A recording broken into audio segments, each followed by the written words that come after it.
Viral ang isang video ng isang cobra na pumasok sa loob ng bahay sa Kabadbaran, Agusan del Norte. Ito'y matapos in-upload ng uploader ang nasabing video. Sa kuha ng nasabing cellphone video, kitang-kita ang isang lalaki nakapatong sa upuan habang nasa ilalim ng upuan ang nasabing cobra.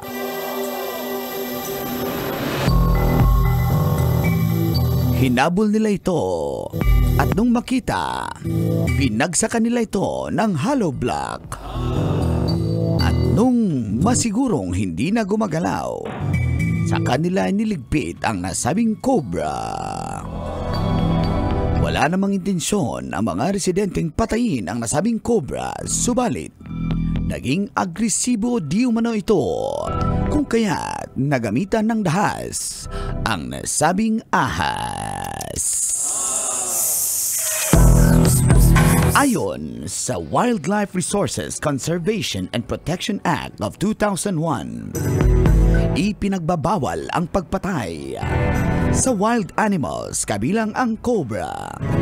Paalala ng DNR na mas makabubuting i-turn over sa kanila ang mahuhuling wild animals. Ikaw ba, kabisyo, kaloyal, kabasic? Nakahuli ka na ba ng cobra? Yan ang ating siko. Sino ako?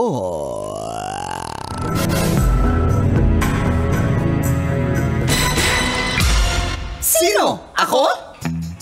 Kailangan pa bang i-memorize yan? Basic! Morning ko! Morning, Tits! Kaloyal! Feel good morning!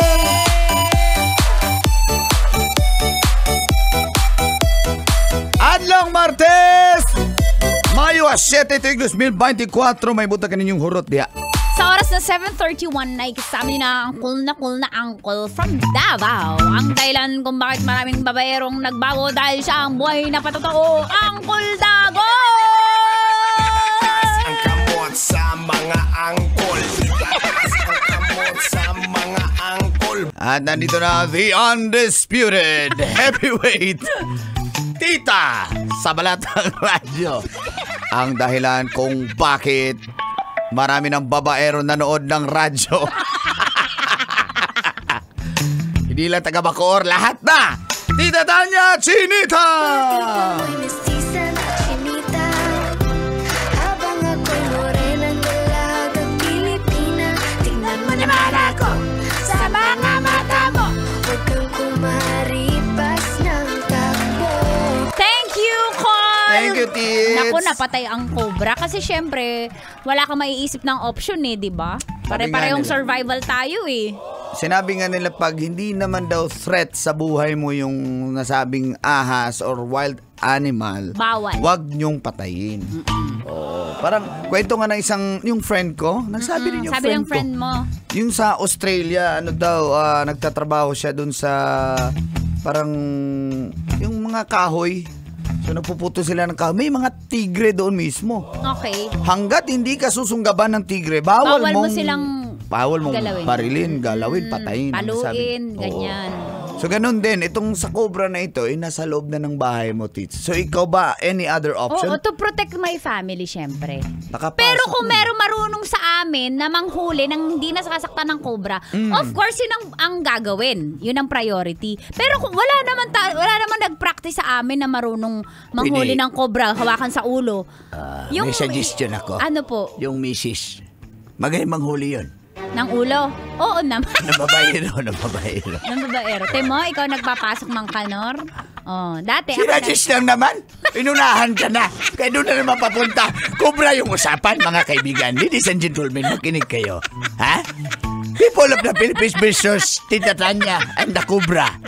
Cobra yung pinag-usapan. Babaero ang kalaban ko, hindi tingnan mo. cobra. Pupunta sa babaero.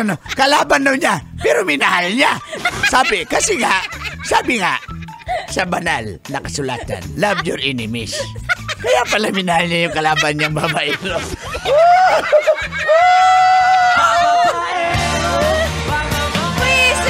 sumakit yung ulo ko. Na-migraine ka, no? Ayun nga, Mang Kanor, oo. Pag threat naman talaga sa buhay mo, ay... Pero pag nakakita kay babaero, pwedeng patayin kasi hindi pa sila extinct eh. Uy, Diyos ko, ayan na. Pero yung mga cobra, yung mga wild animals, nauubos eh. Pero yung mga wild na tao, yan, pag nakasalubong nyo po. Ayan, eto Titsa, may nakikita ako sa FB din. Si Cobra Prince. Ito siya, Cobra Prince. Ay, marunong siya. Ang trabaho niya, pag may tatawag sa kanya, siya ang huli. So, yun naging content niya sa kanyang mga vlogs. Ayan, dapat Ayan, ganyan. Pero sabi ng DNR, na kung mahuli niyo, turnover sa kanila. Tama yan. Siya, Turnover lang naman sinabi ng DNR, pwede bang kayo na rin ang humuli? Oo nga. Kasi nakakatakot. Kasi po, hindi naman tayo natin pinaraktis sa school yan. Hindi lahat may skills na, na ganyan. Ses, Cobra lang. Bakit? Ako bala. King Cobra to. King Cobra yan? Tumatayo, tumag-isa. Mukha na lang nagagalit sa'yo, Mang Kanor. Oo nga, no? Ito si Cobra Prince, nakakita ko lang nasubaybayan ko lang one time yung kanyang mga vlogs. Pag may nakitang ahas, cobra, tinatawagan siya manghuhuli. Kasi siya expert dun, nahuli niya talaga. Kung malapit tayo sa kanya, paano kung Ayun lang. Diba? Kailangan so, mo. yun. Kasi may mga mahaba, tag 16 feet na cobra. Yung Siyempre, ang priority natin yung human life. Oo diba? naman. Kung halimbawa, nasa damitan nyo, preserve natin ang Okay. Diba? Ang preserve natin ang mga wild animals. Yung anak mo naglalaro sa kolong-kolong. Experience ko yan, Tits, dati na pagpasok kasi yung bahay namin dati, di ba may silong? Dati, ngayon mga bahay diba? wala. Doon talaga yung ahas lagi sa silong. May silong. Di ba? Kasi may duyan kami sa baba. Tapos, Papag may sa mga, yung pugaran ng manok. Yan. Yung ganun talaga, Tapos, may butas yung namin, yung...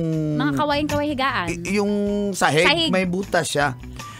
Gabi kami umuwi, one time. Ayan. Hi kay Papa Joseph, nakikinig siya dyan. Papa Joseph, si Mama Belen. retired babaero na yun. Mana sa tatay mo rin, retired. Kumpare ba sila? Tama naman. Pagpasok ko, Tits, nakita ko talaga buntot ng ahas. Pero hindi ko alam kung saan siya papunta. Sabi ko, may nakita kong ahas. So, tinignan, wala naman. Okay na, wala na. Kinabukasan, siyempre, lalaro kami ng mga bahay-bahayan. Uy, parang gusto ko maging tatay. Ngayon, nakita namin doon, Tits. Sabi ko, sige, kukuha ko ng mga kumot-kumot. Di ba? Karton pa yung lagayan. Pag ganun ko sa karton. Nasa ilan? Nasa ilan na kagano. Buti hindi ko kinamay lang. Pagtingin ko ganun, nandoon yung ahas. Diba? Malay mo magkaroon ka ng superpowers. Maging si Cobra Man. Okay na ako. So, nakakatakot. Tama nga naman si tita. Uy, ang best player pala. Batiin ko lang, Call Jo. Best player ng MBC2.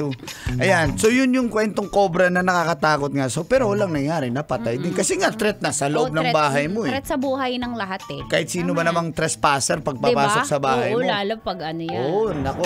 Pumasok sa bahay nyo. Yung ahas! Kobrang.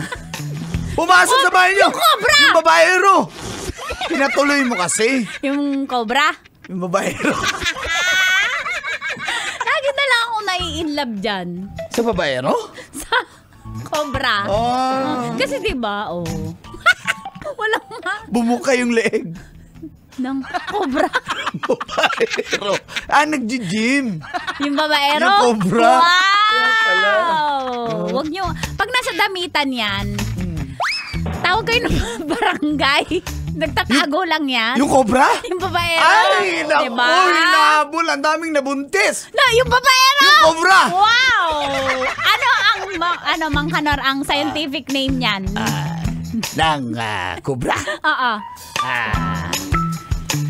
Laparis liigis. Ng babaero?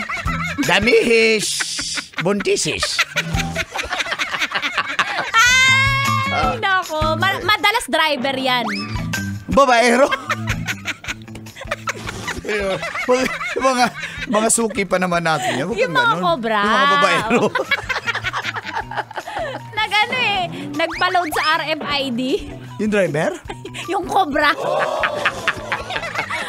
Diba? Pag naka-sports car, matik yan. Uy, babaero. Cobra. Uy, tutuklawin ka. Ng cobra. Ng babaero. Uy! Uy, napatuklaw din. Sa babaero. Oo. Pero ingat lang po tayo kasi i-preserve natin yan kasi endangered species na po yan. Yung mga cobra. Mga babaero. Kaya pala sabi, Maniwala na sana ako. Parang may umihi lang. May irigisyon. May irigisyon. yung cobra? Umihi yung babaero. Lapas dila eh! Nung kubra. Ng babaero. Gusto mo rin naman. Yung cobra. Nila na babaero. Tuloy-tuloy makikinig dito lang sa Stasyon number 1. Ito po ang 90.7 Love Radio. Feel good morning. Kailangan pa bang i-memorize yan? Maniwala na sana ako. Basic.